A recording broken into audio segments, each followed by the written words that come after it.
جی ناظرین، ہمیں جوائن کیا ہے اس time director news and current affair sir Javed Ghaffari صاحب نے. آئیے ان سے جانتے ہیں کہ یہ 21 نکاتی ایجنڈا کیا ہے, غزہ میں کوئی بہتری آئے گی, فلسطین کا کیا نیکسٹ ہونے والا ہے, اسرائیل کہاں سٹینڈ کرتا ہے, ٹرمپ نے جو ہے اسلامی ممالک سے مدد کی اپیل کر دی ہے. ناظرین اس پہ بات کرتے ہیں. Sir thank you so much for your precious time. کیا کہنا چاہیں گے سر, کائنڈلی تفصیلاً بتائیے گا پلیز.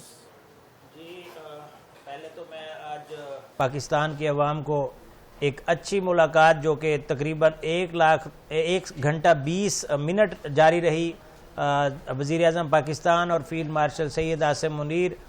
جو ملاقات کی ہے ڈونلڈ ٹرمپ سے, اور اس کے اندر جو انہوں نے کافی اس سے پہلے ہی ملاقات ہونے سے پہلے ہی انہوں نے اس چیز کا اظہار کیا جب وہ پریس کانفرنس کر رہے تھے اپنی, کہ جو میں ابھی تھوڑی دیر میں گریٹ پیپل سے ملنے جا رہا ہوں. کچھ لوگ کہہ رہے ہیں کہ جی انہوں نے وزیر اعظم کو ویٹ کروایا, تو میں ان کی تصحیح کرتا چلوں کہ انہوں نے وزیر اعظم کو ویٹ نہیں کروایا. وزیر اعظم اپنے ٹائم کے مطابق گئے, اور کیونکہ اس وقت پریس کانفرنس جاری تھی اور پورا میڈیا وہاں پر موجود تھا, تو ڈونلڈ ٹرمپ وہاں پر اس سیم ٹائم کے اوپر بیزی تھے, اور اس کے بعد وہ جب فری ہوئے تو وہ سیدھا ان کے پاس آ گئے. انہوں نے اس چیز کا اظہار انہوں نے پریس کانفرنس میں بھی کیا کہ I am going to meet great people, اور انہوں نے فیلڈ مارشل سید عاصم منیر کا ذکر کیا اور وزیر اعظم پاکستان میاں شہباز شریف کا کیا, اور انہوں نے یہ کہا کہ وہ ہو سکتا ہے اس وقت موجود ہوں اس میں ڈونلڈ ٹرمپ یعنی کہ یو ایس پریزیڈنٹ ہاؤس میں. تو اس چیز کے یہ کہنا کہ جی سوشل میڈیا پہ, اور میں سمجھتا ہوں کہ اس وقت کم از کم جب بھی کوئی انٹرنیشنل معاملہ ہو جس کے اندر پاکستان کی عزت کی بات ہو, تو وہاں پر کمپرومائز کرنے والا وہ تنقید جو ہے وہ بالکل ناقابل قبول ہے. اس کے اندر پہلے سب سے پاکستان کو رکھا جائے اور اس کے بعد باقی چیزوں کو رکھا جائے. یہ ایک سوشل میڈیا ٹرولرز کے لیے مشورہ ہے کہ آپ تنقید کریں لیکن نیگیٹو تنقید نہیں کریں بلکہ مثبت تنقید کریں, جو کہ ہمارا 7 نیوز کا بھی یہی ایجنڈا ہے ایک طرح سے, کہ ہم ہمیشہ کوشش کرتے ہیں کہ تمام تر پہلوؤں کو دکھایا جائے. اس کے اندر دکھایا جا رہا ہے کہ جی ہمارے پرائم منسٹر اور ہمارے فیلڈ مارشل جو ہیں ان کی باڈی لینگویج وہ ہے, باڈی لینگویج آپ دیکھیں کتنی زبردست ہے. اس کے اندر ڈونلڈ ٹرمپ دونوں کی بات سن رہے ہیں, ڈونلڈ ٹرمپ دونوں کو ٹائم دے رہے ہیں, یہاں تک کہ کچھ فوٹیجز آپ نے دیکھی خاتون اول جو ہے امریکہ وہ بھی فیلڈ مارشل کے ساتھ گفتگو میں محو ہیں. اور اس طرح یعنی کہ تو بھی سفارتی کامیابی ہے, اس کا بات کرنا چاہیے, نہ کہ ہم اس کی بات کریں کہ ہمیں وہ جی ٹائم نہیں دیا, ملنا نہیں. یہ فضول باتیں ہیں, تو اس کو سائڈ پہ رکھ کے ہم اب بات کرتے ہیں سفارتی کامیابیوں کی. تو یہ سفارتی کامیابیاں الحمدللہ 1-2 دن کا نہیں ہے, بلکہ پچھلے جتنے بھی آپ دیکھتے ہیں بہترین ہمارے جو فیلڈ مارشل سید عاصم منیر ہوں, ڈپٹی وزیر اعظم اسحاق ڈار ہوں, یا پھر وزیر اعظم پاکستان شہباز شریف ہوں, تو وہ کامیابیوں کے ساتھ جڑا ہوا ہے تمام تر. جو انٹرنیشنلی اگر دیکھا جائے تو ہاں اگر کوئی تنہائی کا شکار ہو رہا ہے اور اس کا غم کھائے جا رہا ہے آپ کو, تو اس میں ہم کچھ نہیں کہہ سکتے, تو وہ انڈیا اور اسرائیل ہیں. کل آپ نے دیکھا نتنیاہو کی جب خطاب شروع ہوا تو پورا حال خالی ہو گیا. تو یہ ایک منہ کے اوپر چپیڑ تھی نتنیاہو کی کہ کس طرح آپ ہمیشہ انسانیت سوز واقعات کریں گے اور آپ سمجھتے ہیں کہ آپ کو سپورٹ کیا جائے. ایک تو آپ کہتے ہیں کہ جی ہمیں آزاد ریاست تصور کیا جائے, ہمیں ایکسیپٹ کیا جائے, اور اس کے بعد آپ جو گھناؤنی آپ کی حرکتیں یا گھنانو آپ کا جو دھندا ہے وہ آپ نہیں چھوڑ رہے. آپ انسانیت سوز جو کردار ادا کریں اور آپ کہیں کہ ہم سے محبت کی جائے, تو یہ ناقابل قبول. اور اس چیز کا آپ نے دیکھا کہ کل جب اقوام متحدہ کے اندر وہ چل رہا تھا, خطاب چل رہا تھا, تو اس کے اندر واضح طور پر ہم نے دیکھا کہ نتنیاہو کی جو خطاب ہے اس کا باقاعدہ طور پر تمام عالمی رہنماؤں نے بیک آؤٹ کی تھا اور نکل گئے, اور اس کے بعد وہ اکیلا بولتا رہا جس کو کوئی سننے والا نہیں. مگر سر اسرائیل جو ہے وہ اس کا تو شروع سے یہی وتیرہ رہا ہے. اب بھی آپ نے دیکھا کہ مسلم ممالک جب ترکش جو ہے پریزیڈنٹ تقریر کر رہے تھے تو ان کا جو ہے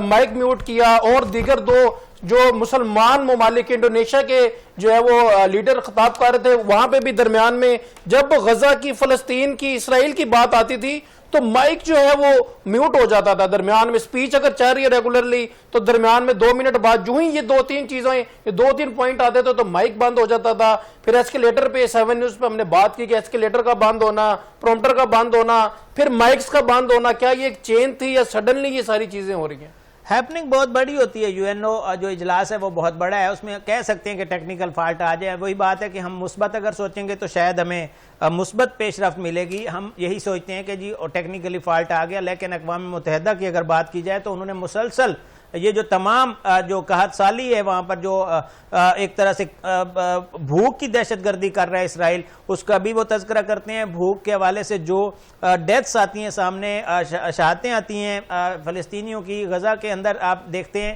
تو وہ باقاعدہ طور پہ اقوام متحدہ اس کو رپورٹ کرتا ہے اور بتاتا ہے. تو یہ جو چیزیں ہیں اس کو اگر دونوں کو جوڑا جائے تو ہم اقوام متحدہ کی جو کردار ہے اس کو اس طرح لینا چاہیے کہ وہ کم از کم امپلیمنٹیشن کروائے اپنی باتوں کے اوپر. وہاں پہ جہاں پہ امپلیمنٹیشن کی بات ہے وہاں پہ اقوام متحدہ کو نہیں مانا جاتا, لیکن ہر سال سپتمبر میں ہم دیکھتے ہیں پوری دنیا کے رہنما وہاں پہ جا کے خطاب کرتے ہیں, اپنی آراء رکھتے ہیں. ہمارے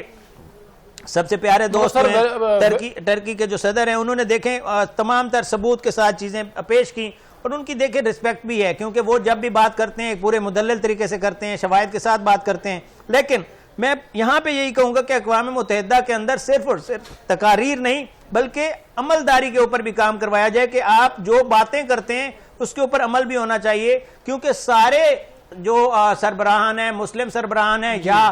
وہ سربراہان جو انسانیت کی بات کرتے ہیں اس کے عمل کرنا چاہیے. یہ کم از کم پروٹوکول دینا چاہیے. باقی ٹیکنیکل ایشوز آ گئے ہیں تو اٹس اوکے, لیکن اگر آپ کہہ رہے ہیں کہ اسپیسیفکلی غزہ کے اوپر وہ بات کرتے ہوئے آئے ہیں تو اس کو ضرور دیکھنا چاہیے کہ وہاں پہ جو اقوام متحدہ کے جو فورم ہے اس کے جو مینجمنٹ ہے وہ ضرور اس چیز کو دیکھے, اور وہاں پر جو بات کی جاتی ہے اس کو اسی طرح اہمیت بھی دینی چاہیے. سر, ایران کو کس طرح سے آپ دیکھتے ہیں؟ ایران نے جو ہے اسرائیل کے جتنے بھی نیوکلیئر سائٹس تھیں ان کی ویڈیوز ریلیز کر دی ہیں, ان کے سائنسدانوں کی ویڈیوز ریلیز کر دی ہیں, ایون کہ اس پروجیکٹ کے ہیڈ کی ویڈیوز ریلیز کر دی ہیں. ایران کو کس تناظر میں دیکھتے ہیں؟ ایران اسرائیل وار بھی آپ کے سامنے ہوئی, کیا کہیں گے اس پہ؟ ایران کی جب وار چل رہی تھی تب بھی ہم بات کر رہے تھے اور بتا رہے تھے کہ یہ زیادہ لمبی نہیں چل سکتی, کیونکہ اسرائیل کو منہ کی کھانا پڑے گی, اور آپ نے دیکھا کہ کس طرح اسرائیل کو منہ کی کھانا پڑی. اور اگر یہ ویڈیوز جو آپ جن کا تذکرہ کر رہے ہیں یہ سامنے آئی ہیں تو یہ تو ایک ثبوت ہے کہ ایران جو ہے وہ کم نہیں ہے. ایران ہر طرح سے جو آپ کی ان کی اگر ایجنسیز کی بات کی جائے, ان کی اگر اہم جو تنصیبات کی بات کی جائے, کہا جا رہا تھا کہ ان کی تو تنصیبات ہی اڑا دی گئی ہیں, تو وہ تنصیبات اڑا دی گئی ہیں تو یہ ساری چیزیں کہاں سے آ رہی ہیں؟ ایران کو آپ کبھی بھی ہلکا نہیں لے سکتے. ایران اسی طرح ہی پاورفل ہے اور اسی طرح ہی ذہین ہے جس طرح وہ پہلے تھا. ہاں, ان کی ایک مس انفارمیشن کی وجہ سے آپ نے دیکھا کہ ان کی جو ملٹری قیادت ہے ان کے جو ایک نقصان ہوا سٹارٹ میں جب یہ جنگ سٹارٹ ہوئی, لیکن اس کے بعد انہوں نے حوصلہ پست نہیں ہونے دیا. جیسے ہی ان کی ملٹری قیادت جو ہے وہ شہید ہوتی ہے اس کے فوراً بعد انہوں نے نمبر 2 جو لیئر تھی اس کو آگے کر دیا, اور اس نمبر 2 لیئر نے نیست و نابود کر دیا. سارے جنگ کے جو ان کے خواب تھے وہ سارے کے سارے توڑ کے رکھ دیے, اور سپریم لیڈر جو تھے انہوں نے بتایا کہ آپ ہمیں ہلکا نہیں لے سکتے, ہم اس طرح آپ کو جواب دیں گے جس طرح جواب دینے کا حق ہے. اور ہمیں دیکھا کہ پوری دنیا دیکھ رہی تھی کہ کس طرح جو ایران اور اسرائیل کی جنگ کی پورے میڈیا جو ہے وہ تذکرہ کر رہے تھے, انہوں نے کس طرح اس کو لپیٹا, اور تمام تر چیزیں آپ نے دیکھی اس کا. چاہے ڈونلڈ ٹرمپ اس کا کریڈٹ لیں کہ جی میں نے جنگ رکوائی, لیکن جنگ شروع بھی ڈونلڈ ٹرمپ نے کروائی تھی, یہ بھی دیکھنا چاہیے. اور جب آپ جنگ شروع کرواتے ہیں اس کے بعد جب آپ ہارنے لگتے ہیں تو آپ کہتے ہیں جی میں نے جنگ رکوا دی. تو یہ تمام تر چیزیں دیکھنی چاہیے کہ جب اگر مومن کے ساتھ آپ ٹکرائیں گے تو یہ ذہن میں رکھیے گا کہ آپ کو منہ کی کھانا پڑ سکتی ہے. ہمارا ایران ہو, ہمارا قطر ہو, ہمارا سعودی عربیہ ہو, ہمارے UAE ہو, ہمارے جتنے بھی عمان ہیں, ہمارے جتنے بھی ممالک ایسے ہیں جو مسلمان ہیں اور اسلام کے اس پہ نظریے پہ بیٹھے ہوئے ہیں, تو ان کو آپ نے کبھی بھی اس طرح نہیں کاؤنٹ کرنا کہ ان کے پاس اسلحہ کتنا ہے, اس کے پاس بارود کتنا ہے, اس کے پاس میزائل کتنے ہیں, اس کے پاس جہاز کتنے ہیں, اس کے پاس کیا چیزیں ہیں جو ٹیکنیکلی ہم کمزور ہیں. یہ ذہن میں رکھیے گا کہ یہ دماغ جو ہے اس کے اندر اللہ تعالیٰ کا ایک علم ہے, اور ہم لوگ ہمیشہ یہی کہتے ہیں کہ مومن سے ٹکرانے سے پہلے آپ یہ دیکھیں کہ اس کے اندر جذبہ کتنا ہے.